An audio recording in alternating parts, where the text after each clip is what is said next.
नमस्कारम। इस वीडियो में आप लोगों को महाशिवरात्रि साधना के बारे में जानकारी दूंगा और किस किस तरीके से चीज़ें करनी है। ऑलरेडी वैसे यूट्यूब पे वीडियो अवेलेबल है, पर फिर भी कुछ लोगों के कुछ सवाल रहते हैं, वो मैं कोशिश करूंगा कि वो सारे सवालों के जवाब मैं यहाँ पर दे सकूं। और जो महाशिवरात्रि साधना थी, थी बोलो या है बोलो, 42 दिनों की साधना भी थी, 21 दिनों की भी साधना थी। 21 दिनों की जो साधना थी वो आज से स्टार्ट होने वाली है, यानी 9 तारीख से स्टार्ट होने वाली है। तो जो लोग 21 दिनों वाली नहीं अटेंड कर पाए, कोई बात नहीं, 14 दिनों की भी यह साधना अवेलेबल है। जो 14 दिन की नहीं कर सकते, 11 दिन की अवेलेबल है, 7 दिन की अवेलेबल है, 3 दिन की अवेलेबल है। तो जो 14 दिन की साधना अवेलेबल है वो 16 तारीख से है। आप 16 तारीख से यह साधना, इस साधना में हिस्सा ले सकते हैं। और कैसे कैसे चीज़ें होंगी वो सारी चीज़ें मैं आपको यहाँ पर बता देता हूँ। और इसमें बस दो चीज़ें आपको वीडियोस से देखने की ज़रूरत है। वो है शिव नमस्कार सीखना, और दूसरा दूसरा है सर्वेभ्यो देवेभ्यो चैंट सीखना। तो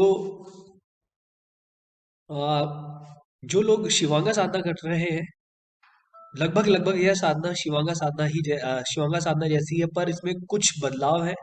शिवांगा साधना में भिक्षा नहीं मांगते हैं, सॉरी, शिवांगा साधना में भिक्षा मांगते हैं। इस साधना में आपको भिक्षा नहीं मांगनी। शिवांगा साधना केवल पुरुषों के लिए है। और ये वाली जो साधना है महाशिवरात्रि साधना, यह पुरुषों और महिलाओं दोनों के लिए है। तो अब देखते हैं कि यह साधना के लिए क्या क्या चीजें जरूरी है और साधना में करना क्या क्या है। तो ध्यान रहे, अगर आप कोई भी साधना करते हैं तो उस साधना के दौरान, साधना के समय आपको कुछ चीजों को फॉलो करना होता है, कुछ निर्देशों को का पालन करना होता है। जैसे खाने पीने का निर्देश होते हैं कुछ, क्योंकि आपको जो अपना शरीर है वह महाशिवरात्रि की रात के लिए तैयार करना है। क्योंकि उस दिन की जो शक्तियां हैं या एनर्जीज हैं, उनको आपने उनके लिए आपका शरीर तैयार होना चाहिए। महाशिवरात्रि साधना केवल इसीलिए करवाई जा रही है। सो कुछ कुछ खाने के लिए निर्देश होंगे, और जो साधना है उसके लिए भी कुछ निर्देश है। तो सबसे पहले मैं आपको ये बताता हूँ कि इस साधना के अंदर आपको शिव नमस्कार सीखने हैं, और एक दिन में आपको 12 बार शिव नमस्कार करने हैं। पर ध्यान रहे, शिव नमस्कार करने के लिए आपको यूट्यूब पे जो वीडियो अवेलेबल है उससे सीखना पड़ेगा। वो वीडियो का लिंक मैं शेयर कर दूंगा। मैं नहीं करके दिखा सकता, क्योंकि मैं उस काबिल नहीं हूँ अभी कि मैं आप लोगों को सिखा सकूं। तो वो वीडियो का लिंक मैं वीडियो के डिस्क्रिप्शन में दे दूंगा। 12 बार आपको शिव नमस्कार करना है। पर ध्यान रहे, जो शिव नमस्कार आप करेंगे वह शिव नमस्कार सूर्योदय से पहले या सूर्यास्त के बाद, और आपका पेट खाली रहना चाहिए। सूर्योदय से पहले या सूर्यास्त के बाद। और जब आप शिव नमस्कार कर लेंगे, उसके बाद सर्वेभ्यो देवेभ्यो चैंट आपको करनी है 3 बार। 12 बार शिव नमस्कार करने हैं। जब शिव नमस्कार आप कर लेंगे तो आपको थोड़ी सी थकान लगेगी। शिव नमस्कार करके आप बैठ जाएंगे आंख बंद करके।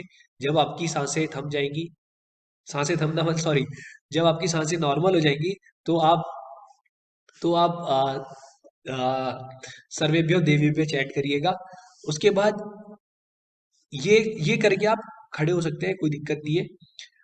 ये तो खाली शिव नमस्कार किस तरीके से करना है, उसके बाद सर्वेभ्यो चैंट देवीभ्यो चैंट आपको किस तरीके से करनी है, ये हो गया एक पार्ट। दूसरा पार्ट, इस साधना के लिए कुछ चीजें बहुत ज्यादा जरूरी है। सबसे पहले आपको क्या करना है साधना में, जो पुरुष हैं वो लोग अपने राइट हाथ में ऊपर की तरफ, यहाँ पर हाथ से कोहनी से ऊपर,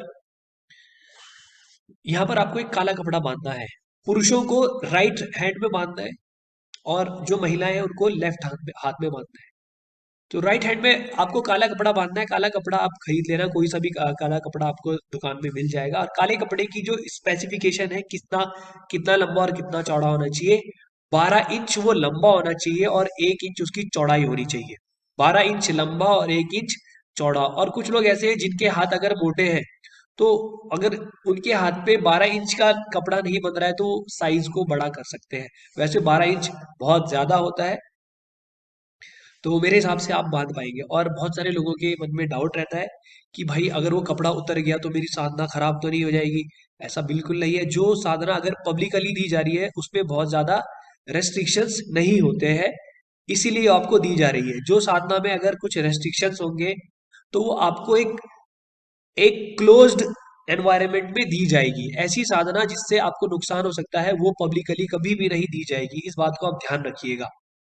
अब यह साधना आपको महाशिवरात्रि के लिए तैयार करने के लिए ये आपके ऊपर निर्भर करता है कि आप अपने आप को किस स्तर पर ले जाना चाहते हो। अगर आपने साधना के निर्देशों का अच्छी तरीके से पालन किया तो आप महाशिवरात्रि की रात का बहुत अच्छे से लाभ उठा सकेंगे। तो एक तो काला कपड़ा बांधना है महिलाओं को लेफ्ट हाथ में, पुरुषों को राइट हाथ में। ठीक है। अगर ये आप कहोगे कि नहाते हुए क्या ये काला कपड़ा हर समय आपको अपने हाथ में बांधे रखना है। और एक चीज और, किसी दिमाग में ये ख्याल आ रहा होगा कि मैं बाथरूम जाते हुए इसको हाथ में बांध के रखूं। हाँ, जितनी चीजें नेचुरल है, सारी नेचुरल चीजें करते हुए आपके हाथ में बंधा हुआ होना चाहिए, और मेरे ख्याल से आप कोई अननेचुरल काम कर नहीं सकते हो। ठीक है, कुछ भी। और दूसरी बात ये है कि लोगों के दिमाग में सवाल आता है कि क्या मैं इस साधना के दौरान ब्रह्मचर्य मेंटेन करूं या ना करूं। तो आप ऐसी कोई रेस्ट्रिक्शन इस साधना में नहीं है, ना ही शिवांगा साधना में होती है। दूसरी बात, अगर महिलाएं, लोगों के दिमाग में बहुत बड़ी भ्रांति यह है कि अगर महिलाओं का मासिक कर्म चल रहा है या मेंस्ट्रुएशन साइकिल चल रही है तो उस दौरान वो कोई भी काम नहीं कर सकती। ऐसा बिल्कुल भी नहीं है। ये सारी चीजें नेचुरल है, नेचुरल प्रोसेसेस है। नेचुरल प्रोसेसेस नेचर के अगेंस्ट कैसे हो सकते हैं, आप ये सोचिए। नेचर के अगेंस्ट ही नेचुरल प्रोसेस कह सकते हैं। अगर एक महिला की मेंस्ट्रुअल साइकिल ना हो या मासिक धर्म ना हो तो बच्चों का जन्म हो नहीं सकता। तो जिस प्रोसेस से आप लोग पैदा हुए हैं वो प्रोसेस गंदा कैसे हो सकता है। तो थोड़ा दिमाग लगाइए। हाँ, हो सकता है कुछ कुछ चीजें करने के लिए मासिक धर्म के समय आप कुछ कुछ चीजें ना करते हो, पर इसका मतलब ये नहीं कि आप अशुद्ध हो गए। बिल्कुल भी नहीं है, क्योंकि हर इंसान वहीं से निकल कर आया है। जिस जगह को आप अशुद्ध बोल रहे हो, हर इंसान वहीं से पैदा हुआ है। तो थोड़ा और अपना दिमाग लगाएं, और जो आपके दिमाग में भरा गया है उसके पीछे लॉजिक ढूंढे कि क्या ये हर एक जगह पे लॉजिकल है। अगर एक घर में एक महिला है, उसको मासिक धर्म हो रहे हैं, तो वो किचन के अंदर खाना नहीं बनाएगी। खैर, इस बारे में कुछ बोलना चाहूंगा, आई एम सॉरी, छोड़ो।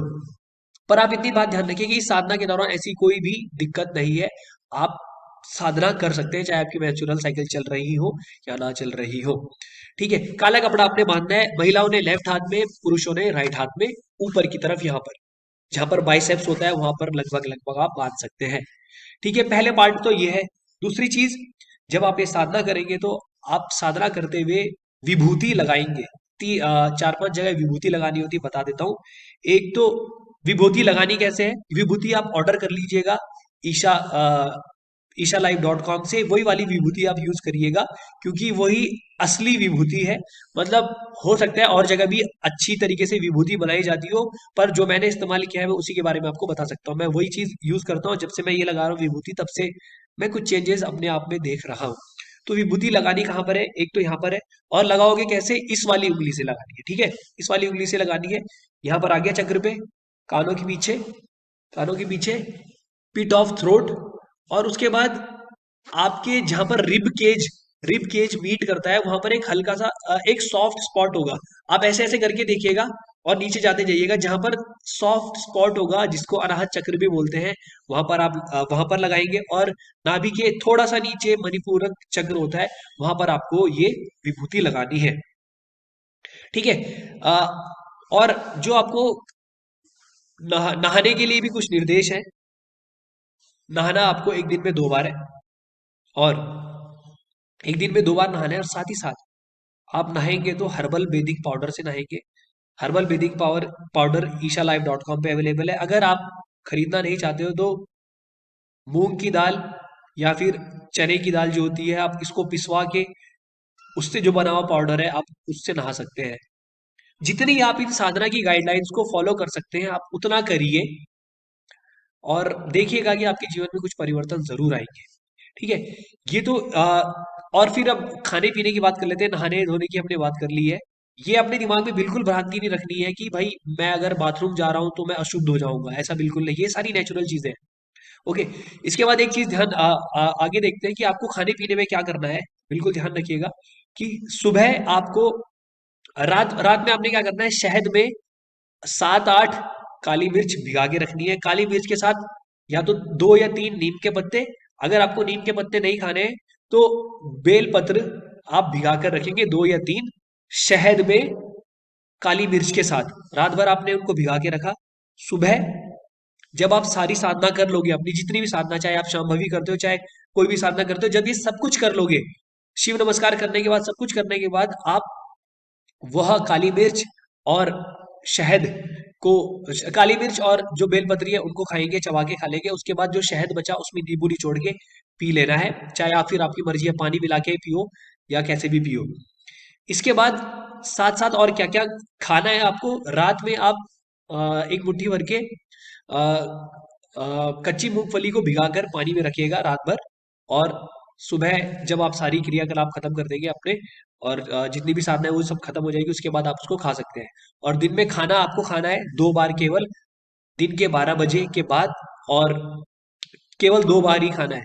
और ना ही आपको चाय पीनी है, ना कॉफी पीनी है, कुछ भी नहीं पीना है। अगर आपका बीच में कुछ पीने का मन करे या भूख लगे तो आप नींबू, शहद और पानी, ये तीनों का मिक्सचर बना के रखिएगा, जब आपको भूख लगेगी तो आप वो पी लीजिएगा। इसके अलावा आपको कुछ और नहीं पीना है, दिन में 2 बार ही खाना खाना है। इसके साथ साथ एक चीज और करनी है, ये सारी चीजें हम ऑलरेडी शिवांगा साधना में करते हैं, बस इस साधना में एक फर्क मैंने देखा है, वो ये है कि इस साधना में आपको सुबह और शाम को, मतलब सुबह और शाम के जो संध्या काल होते हैं उस समय योग योगेश्वराय चैंट करने हैं 12 बार। योग योगेश्वराय चैंट करनी है 12 बार। अब संध्या काल क्या कौन कौन से होते हैं? सूर्योदय से 20 मिनट पहले और सूर्योदय के 20 मिनट बाद, ये सुबह वाला संध्या काल है। और शाम का जो संध्या काल है वो है सूर्यास्त से 20 मिनट पहले और सूर्य अस्त के 20 मिनट बाद, ये संध्या काल है। संध्या काल टोटल 40 मिनट का होता है। ये आपको इन दोनों संध्या काल में 12 बार योग योगेश्वराय चैंट करनी है। ठीक है, ये साधना, इस साधना की डिटेल्स है, इस साधना में आपको क्या क्या चीजें फॉलो करनी है मैंने सब बता दिया, खाने पीने से लेकर आपको क्या पहनना है। हाँ, आप जब ये साधना करेंगे तो आप लाइट कलर के कपड़े पहनेंगे, ब्लैक, ये सारी चीजें जो डार्क कलर है उनको ना पहने, लाइट कलर के कपड़े आप पहने इस साधना में। जितना मैं आपको बता रहा हूँ, जितना आप इस साधना की गाइडलाइंस को फॉलो करोगे आपको उतना ज्यादा फायदा मिलेगा। और अगर आप एक साधना कर रहे हैं तो आप उसमें दी गई गाइडलाइंस का अच्छे से निर्देशों का अच्छे से पालन करें, तो आपको बहुत ज्यादा फायदा मिलने वाला है। इसके अलावा कोई और जानकारी साधना के दौरान नहीं है।